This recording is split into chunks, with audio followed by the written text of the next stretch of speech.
young woman believes she may be the victim of unemployment fraud. She received 10 letters in her mailbox, all from the state, addressed to 10 different people. Now she's wondering what to do about it. As 69 News reporter Rob Manch learned that's not an easy question to answer.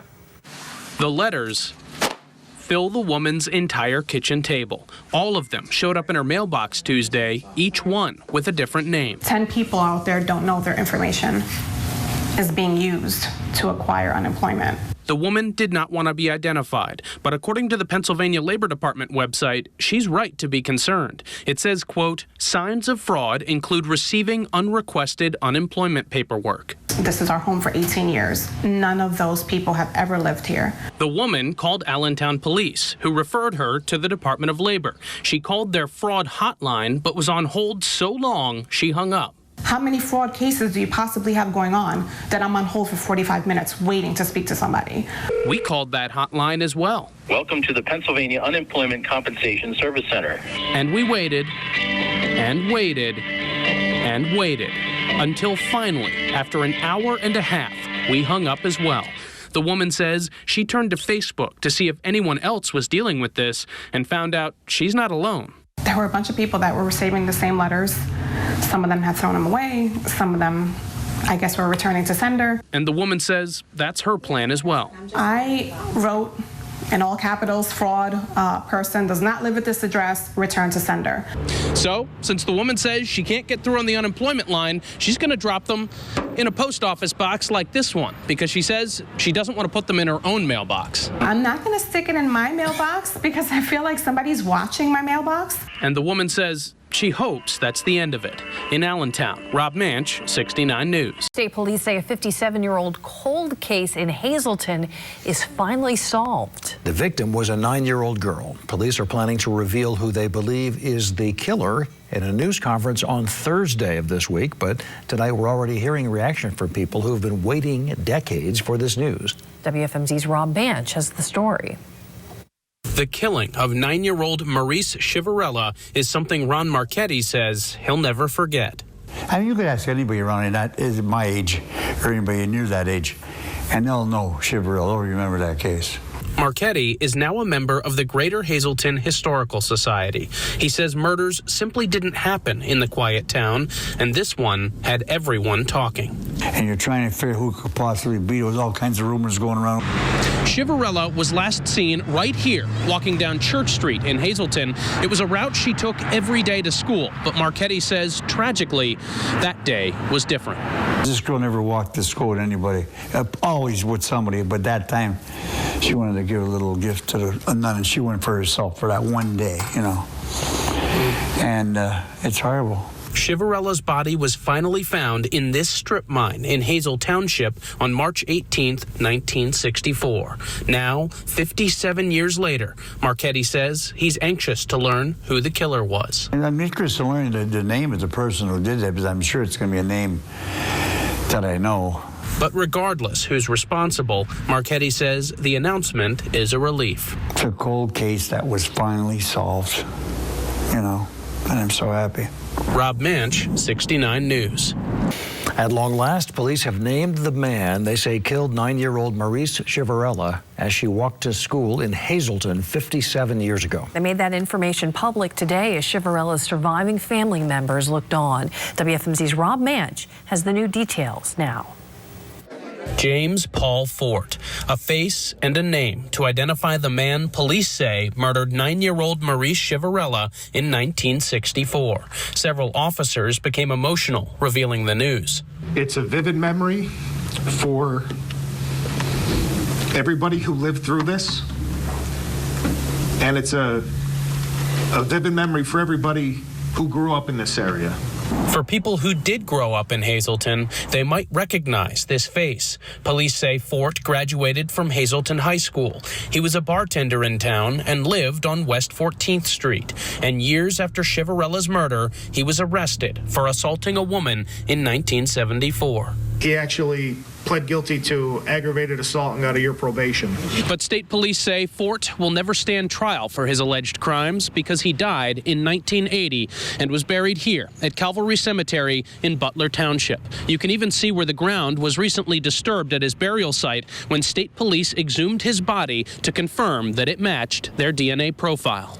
A DNA profile they obtained from a semen stain on Chivarella's jacket. Then, with the help of 20-year-old genealogy expert Eric Schubert, they slowly narrowed down the suspects to Fort. I would dare to say that this was probably the hardest thing that I've ever done in my entire life. And it means so much to me that I was able to be on the team that could provide answers for the Chivarella family. A family that now has closure after 57 years. I feel much better knowing that the person has been identified and he's off the street. In Hazleton, Rob Manch, 69 News. A man is shot in Allentown, sending police and SWAT teams racing to the 300 block of North 9th Street. It happened just after 12:30 this afternoon. We go live to WFMZ's Bo Colt now. He's at the scene with the very latest for us. Bo?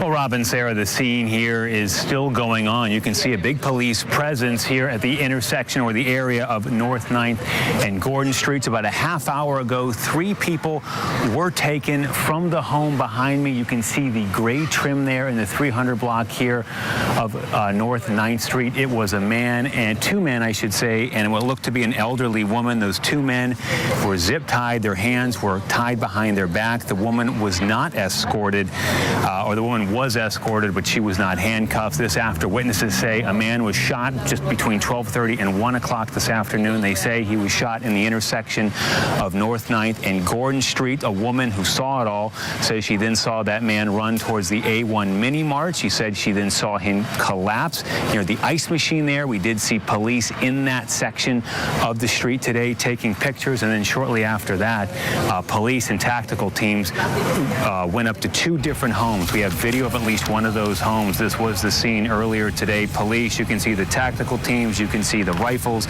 the shields. They went up to one of those homes in the 300 block of North 9th Street. They then went to a second home, that neighboring home with the gray trim. After about 15 minutes, those 3 people, the 2 men and that elderly woman, were taken from the home peacefully. Again, this after witnesses say they heard about 3 gunshots this afternoon, saying a man was shot at the intersection of Gordon and North 9th Street. Again, he then ran towards that mini mart. He collapsed. He was taken to the hospital. We don't know his exact status at the moment, but we were told the Lehigh County Coroner's Office was called to the hospital in relation to this situation today. Now, just about 30 seconds ago, we did see several police cars start to leave the area, so things are starting to loosen up a little bit, but again, it is still an active investigation here. There are still road closures in this area. We'll have more details tonight at 5, but for now, live here in Allentown, Bo Colt now, 69 News. Well, even though parts of Ukraine are under siege tonight, people here at home are still able to keep in touch with their loved ones. For now, 69 News reporter Rob Manch sat in for a phone call between a local priest and his family in Ukraine. In the sanctuary of the small chapel in St. Mary's, Father Richard Gendris and I heard the voice of his uncle living in the middle of a now war-torn country. I could never even think of having such a nightmare. I could never even think of dreaming such a nightmare. Father Gendris asked us not to show his uncle's face or use his name for fear that he could become a target of the Russian military if he was seen on Western media. He lives in the western Ukrainian town of Ternopil, a town many are driving through as they flee. It was bumper to bumper, essentially, is what he's saying. And they're going through Ternopil to eventually get to Poland. But Gendris's uncle will not be fleeing because his own son is joining the Ukrainian Defense Forces. His son is 45 years old. He's going to have to go. He's going to have to go to fight. And Gendris's uncle is afraid his own city could eventually become a target for bombing. They expect that it could happen because in the city there, they do have a military station, and there is military supplies. Gendris says his family back here at home are having to find ways to cope. His cousin painted this picture of wheat fields and blue skies resembling the Ukrainian flag, the green on the edge representing a peace that right now seems far away. But his uncle still has hope. I just want Ukraine to exist, that peace would be like it was. In Allentown, Rob Manch, 69 News. First at 6 tonight, the first heat wave of 2020 hits a 5th day now. But that wasn't stopping people in Allentown from enjoying a summer event today. Today's the annual Blues, Brews, and Barbecue event downtown. And as the celebration kicked off in the high heat, the city's fire department found a way to help cool things down. 69 News reporter Hannah O'Reilly live there now with more for us. Hey, Hannah. Hi, Dane. Let me first start off by saying this. I hope you're soaking up that AC back at the station because it is a hot one out here. But that's not stopping the city of Allentown from having some fun. They said 95 degrees or not, they're just happy to be together and having a good time. Blues, Brews, and Barbecues. This is Blues, Brews, and Barbecue. They said it. It's the city of Allentown's 14th annual Blues, Brews, and Barbecue. It's so nice to see that we have this support in downtown Allentown. It's a great time. Families and friends came out to Hamilton Street Saturday to enjoy good food, music, and local vendors, even if the temperatures were, well, Hot. It's very hot. Nice weather, even though hot. It's hot, but it feels great to be here. Fortunately, the city was prepared. The Allentown Fire Department set up a cooling station for people of all ages to enjoy. For a hot summer day, it's a great idea. I'm glad we're able to be here. Everyone agreed that having a summer event like this right in the heart of the city for everyone to enjoy was a good move. But I'm really impressed with how, much downtown has been improved. It's wonderful. It's good to be back. Now, whether you plan on coming here or going outside for any reason, we want to make sure you stay safe. So make sure you protect your eyes, protect your skin, and as always, stay hydrated. Tonight, we're live in Allentown. I'm Hannah O'Reilly, 69 News. All right, Hannah, thank you. An all too familiar sight on Route 222 in eastern Berks County. A Maxatawny Township home damaged after a vehicle slammed into it early this morning. This marks the second time in just months that a vehicle crashed into a house on this stretch of road. Residents say the highway keeps getting busier and more dangerous. 69 News reporter Jack Reinhart reports. Oh, I knew exactly what happened. The front porch of John Horner's home has been reduced to rubble after he says this pickup truck slammed into it around 4:30 in the morning. Horner tells us he was asleep inside his home along Route 222 in Maxatawny Township as it all unfolded. The whole porch has got to be replaced. And you can see just all the damage here on the porch, debris everywhere. The homeowner tells us this is the 8th time his home has been struck in his 20 years living here. You know that sound. And then you just wait for the state police and the fire trucks and ambulances. He says nobody was hurt. This crash comes months after a tractor trailer slammed into this home just a few houses down on the same side of the road. Both people in that home were also okay. Neighbors who live along here are urging drivers to slow down on a stretch of the road they say keeps getting busier. It's just dangerous drivers not paying attention.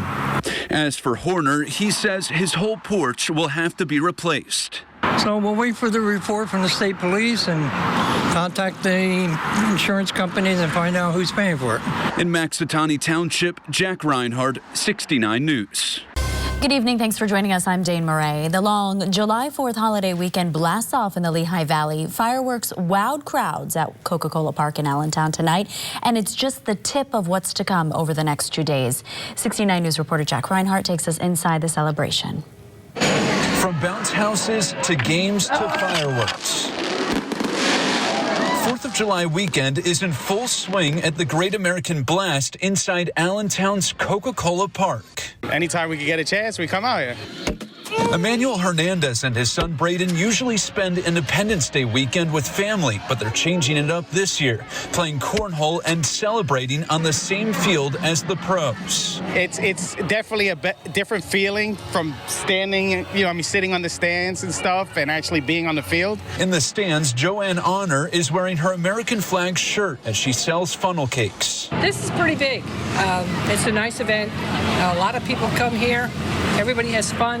The Great American Blast has become quite the tradition for people of all ages from the Lehigh Valley and out of state. And we're looking for the big fireworks. That's why we have our sunglasses. A celebration with no shortage of fun.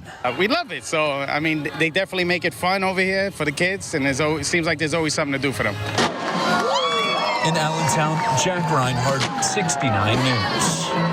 So much fun. Well, for a detailed list of July 4th celebrations and fireworks displays in our area, you can go to WFMZ.com. An injured police officer with the Hatboro Police Department in Montgomery County is in hospice care tonight. K-9 officer Ryan Allen suffered a freak accident last October.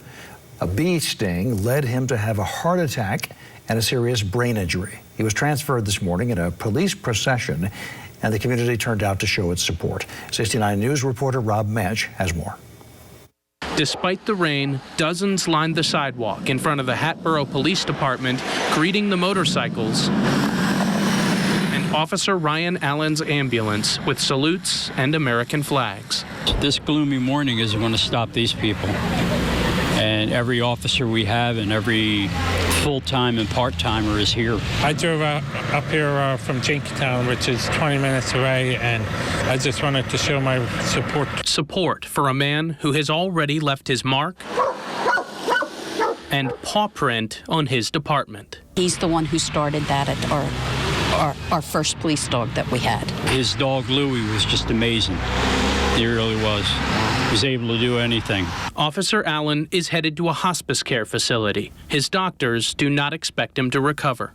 The bee sting last October caused him to suffer a heart attack and a serious brain injury. To go from a healthy officer to a coma within not even a week after the bee sting, I mean, you would never know. But what this community does know is there's no shortage of support for the Allen family. It just is so emotional that it brought tears to my eyes.